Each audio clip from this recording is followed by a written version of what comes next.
All right, welcome back. Now we want to switch gears and have that conversation around climate financing. What do you understand when you talk about climate financing? Where does this money go? Stay with us for all those answers. This afternoon, I'm joined by Dr. Joel Onyango, that is from the African Center for Technology Studies. He's actually the program's lead there at ACTS. Dr. welcome to the show. Thank you so much, Jimmy. All right, so from the onset, just help us understand, when you talk about climate financing, what exactly are we discussing? Thanks for that. My name is Joel, to start with. What I do every day is talk about climate change. And when you talk about climate change, one of the things that comes to mind is all the bad things that happen associated with climate change. Yeah. We always talk about drought. We talk about flooding. We talk about problems associated with the weather and whether you can predict it. Climate financing is money that is required to actually cater for this particular to counter these negative impacts. So the money we need to offset drought, the money we need to make sure that floods do not affect people to a level which, they can't bounce back. So that is generally what we're talking about. We're talking about money to enhance our capacity to fight, if I could use that word, climate change negative effects. Dr. when you look back in the last 5 or even 10 years, climate change was not a big conversation as it is now. Now we are at a place where climate change and climate financing is at the center of almost every conversation. Now, the question that I want you to help us understand, in terms of the financing gap, how big is that gap? Yeah, thanks for that. So when we talk about the amount of money we need to offset troubles associated with drought, associated with flooding, you can be sure that, for example, if you take a case study of Budalangi, how many times have we had that there's floods there, and how many times have we tried to put money into it and we are still going back to the same perennial issue? The droughts in northern Kenya, for example, we are always going back to it. Currently, in Kenya, if you talk about Kenya targets to have raised $62 billion to fight against these issues, drought, floods, and all the other aspects associated with climate change. But as part of this, they are calling this conditional funding, meaning if they do not get more money, they are likely not to achieve their target of reducing the emission of greenhouse gases by 32% by 2030. Now, so let me take you back. When you talk about $62 billion, is that an annual amount or over a period of time? Over a period of time. Okay. Is a target by 2030, what would have been spent and what need to have been spent. But if you look at it until 2030, the government's commitment is 13% of that value. So we need to think about where are we getting the 87%. And that brings us the question as to why climate financing is a big topic currently. Okay. When you talk about raising 87% of this 62 billion, you have to think about, how are we using it? Based on the Kenyan targets, 28% of that money is supposed to go to mitigation. So reducing the amount of emission. Total out of the 62 billion, we are talking about 17.7 billion.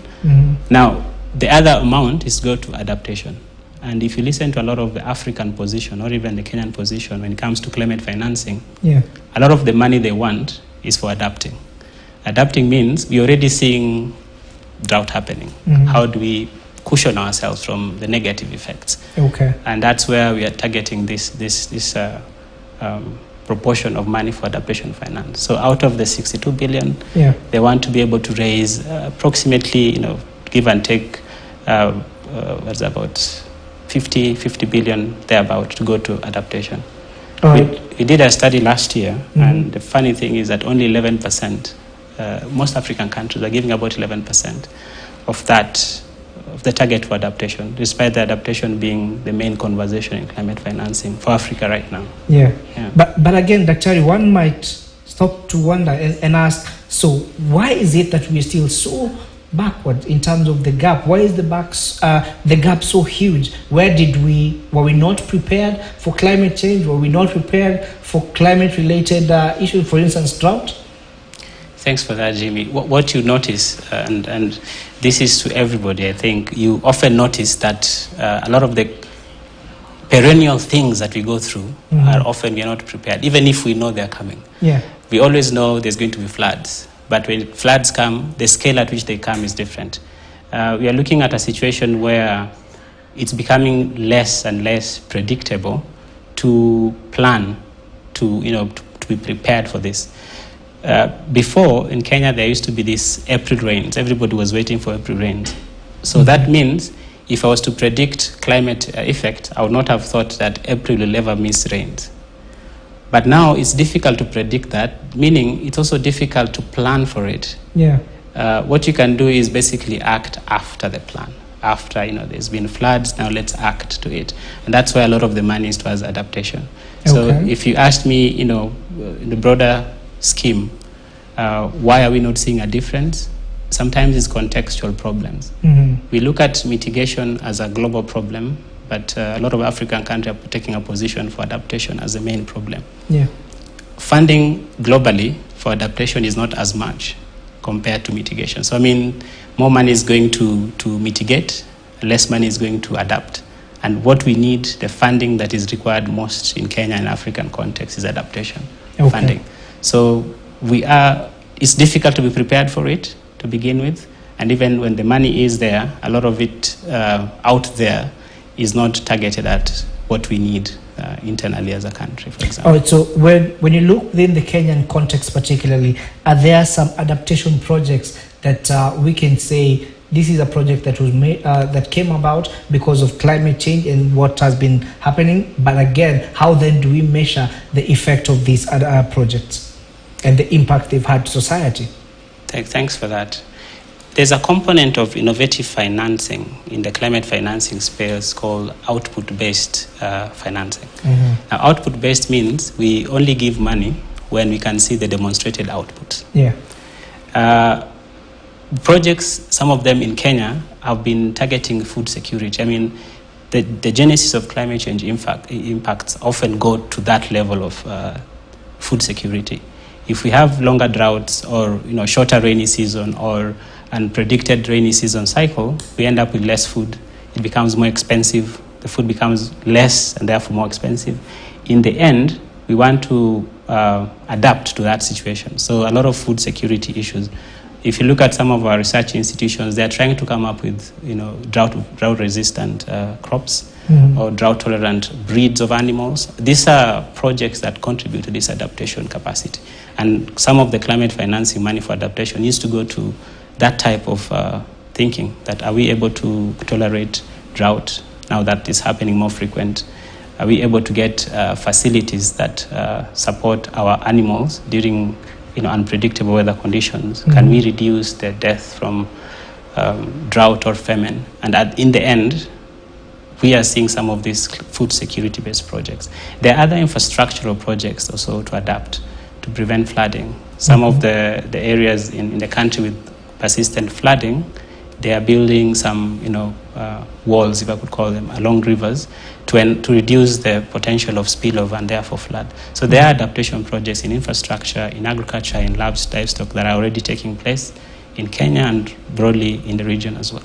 All right, so Daktari, I know within the Kenyan context we've been having this huge debate around the amount of taxes that are being raised by the government, but then the question is, as far as green financing go and just climate change financing and the entire landscape scope of that, there's the question then that comes, how do we raise enough money even as a country and not just depend on donors?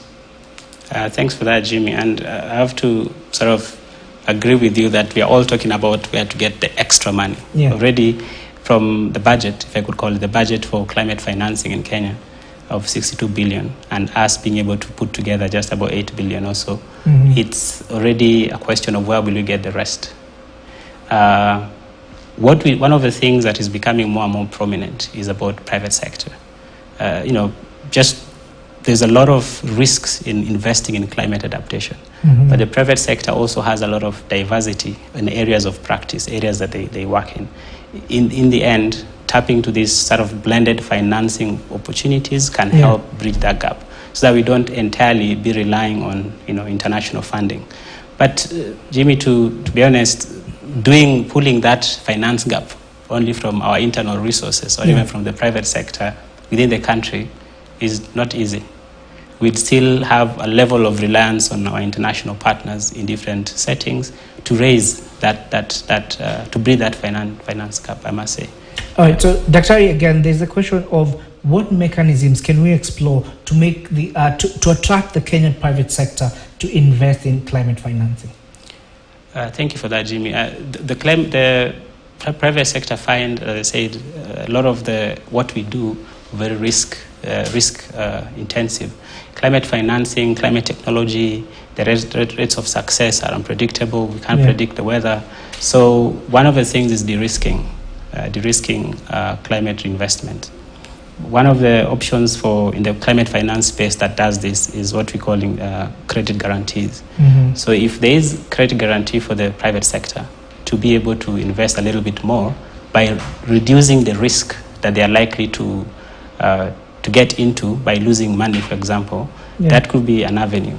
But the broader scheme of things, think about having a conversation with the private sector. I know this is already ongoing, different government agencies are doing this, but having that conversation with the private sector, talking about there's an opportunity here in climate-based investment. There is some kind of offset or credit guarantees. Mm-hmm. There is incentives that allow you to invest. And if you look at the international discourse, there are three key things that are important for enhancing positive climate action. Yeah. Climate financing, being able to generate revenue. But sometimes this revenue needs to be brought on board to support specific actions, and that comes to technology.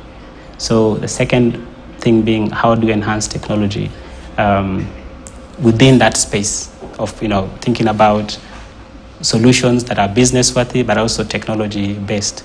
And finally, capacity building. And that's why I'm talking about being able to have dialogue with the private sector. So enhancing that capacity of private sector to understand the risks, the rewards, and therefore the investment opportunities for that. Because again, Dr. There's the question of how does the lack of a clear policy or regulatory framework on climate financing impact now the investment decision, both by local investors and by international investors? I must applaud the Kenyan government, because Kenyan government, they have this they call the National Climate Finance Policy, which is augmented on the Climate Act of 2016. Of course, there are conversations on review, but still that policy does provide avenues for people to be engaged more.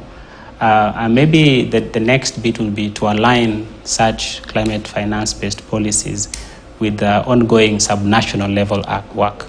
Because the climate finance policy, it's more at a national level, but the implementation of a lot of the mitigation and adaptation effort also scale to the subnational counties, that is. So it means in the broader conversation, we need to scale this national policy on climate financing to the subnational level and promote the counties to be able to implement such policies as well. All right, so Dr. what is the potential socioeconomic consequence of not adapting or addressing this gap that we're currently faced with? Well, Jimmy, if you look at right now, people are talking about food shortages, right? Mm-hmm. This is a clear gap associated with not funding the space enough. The researchers, in many regards, if you look at researchers in agriculture, for example, they are pointing out the need for certain kind of varieties of crops or varieties of animals that will be useful to bridge the food security gap. And this food security gap therefore affects the people. We have had different conversations about the relationship between climate action, climate negative effects, and gender-based violence, for example. That as we are getting more droughts and as we are getting prolonged droughts, for example, we end up not having enough water close by to vulnerable communities. Yeah. In some communities, people have to travel long distances to access or even to fetch water, as it's called. And this being a resource that mostly is bundled on women, they end up traveling long distance in different insecure spaces, and there's a lot of association as a socioeconomic effect of having women facing gender-based violence associated with these long travels, and therefore being a socioeconomic impact of not being able to adapt to this. And adaptation could easily mean that we have the water provisions closer. We are thinking of, having other energy sources that they can use instead of having to go long distances to fetch fuel wood. And that also increases the risk in terms of socioeconomic negatives. In the cities, I mean, you can have a lot of conversations in Nairobi when it's flooded and people are unable to do certain things. So for food security, for transport, for gender-based violence, all these are socioeconomic assertions that we can abate by adapting a little bit better to climate change. All right, so Dr. as we wind up, maybe we could just talk us through what are some of the measures that ACT is doing, what are some of the programs that you're currently championing, even as we bring this conversation to a close. Thank you, Jimmy. Now, ACT in itself, the acronym for African Center for Technology Studies, has been running for the last 35 years. In this period of time, our focus has been how do we generate knowledge for better livelihoods, and how do we impact that knowledge across communities, but also across governments. As we do this, we are running 5 programs that all contribute in one way or the other to climate action. We have the Agriculture, Food and Nutrition Security Program that is very fundamental to adaptation. We have climate resilient economies that now balances on one side building a business environment, but also enhancing adaptation to climate change. We have the digital economy space, we have the science, technology, innovation, and all these are anchored towards enhancing how we impact livelihoods. We do this by policy. So we are also a policy research institution. So we collect all this information, we package it for policy, and we move towards advising policy systems. Additionally, we also do capacity building. And we recently started out a capacity building initiative that basically to enhance the capacity. Even the money coming for climate finance, sometimes we don't know how to access it. So it's out there, it's seen in trillions, but how do you access it? So we try to enhance the capacity of different governments, different private sector entities to access it better through the training. All right, thank you so much, Dr. I'm sure these are conversations that we can keep on having, and I know in the coming days these are conversations that we will definitely have again. But thank you for making time for us, and of course, that's how we bring this edition of Business Today to a close. My name is Jimmy Mbogombi, KTN.